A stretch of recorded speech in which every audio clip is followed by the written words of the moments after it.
All right, so today we're going to give these Solis S6 11.4 kilowatt inverters a little bit of a workout.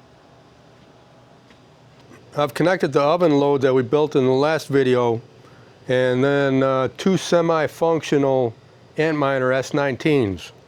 These guys are each down a board, but I'm hoping to get around 2 kilowatts out of each one. So together we should be able to put about 14,000 watts of load on the inverters. That's a light load for them. They should be able to do 23 kilowatts continuous, but we're limited by the batteries.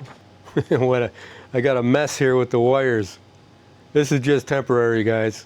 Just a temporary hookup. These are LG 16H prime batteries, and they're only rated at 7 kilowatts continuous. So the max we can expect from this setup is 14 kilowatts continuous output. All right, let's get things fired up. That's the oven load.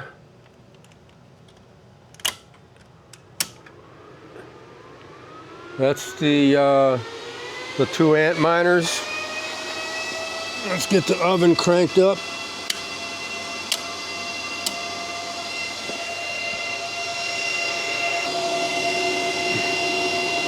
All right, things are warming up in there. Let's go over to the computer and see what it's doing.